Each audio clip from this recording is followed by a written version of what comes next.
aí. BH joga demais, hein, mano? Muito. Minha dupla. Cara, ele joga muita bola, mano. Muita coisa, mano.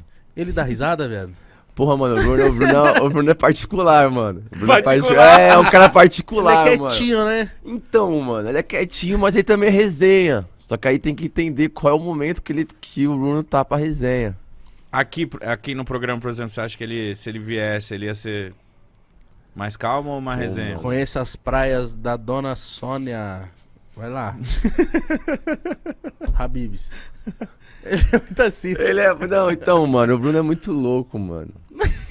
É o jeitinho Eu dele. vou contar uma coisa que eu não poderia contar, mas eu vou contar. Ninguém vai ser preso. Não. Então, ótimo. Então tá tranquilo. Ou vai, né? Não, agora eu pensei que você ia falar ali. Mano, o Bruno Henrique é muito meu parceiro. A gente jogou no Santos junto. E a gente era muito parceiro no Santos. E aí quando eu vim pro Flamengo, teve a parada de ele vir. E eu ligava pra ele todo dia, mano, vem pro Flamengo, vem pro Flamengo, vem pro Flamengo, vem pro Flamengo. Por favor, vem pra cá, vem pra cá. Rola isso então pra caralho, né? Rola. Vem pra cá. E ele queria vir também, veio. Só que o Bruno, como eu falei, o Bruno é um cara muito particular, mano. A gente não sabe como é que o Bruno tá no dia. Então, ele chega contigo, conversa, brinca. No outro dia ele não fala com você. Caralho, mano. Aí eu falei, vou fazer um teste. Não vou falar com o Bruno. Aí a gente ficou uns 2 meses sem se falar, mano. Caralho, mano. Mas, Assim, mas tudo de boa. Aí eu falei, hoje eu vou falar com ele. Falei, e aí, Bruno? Ele, e aí, parça, como é que tá, mano? Tudo bem?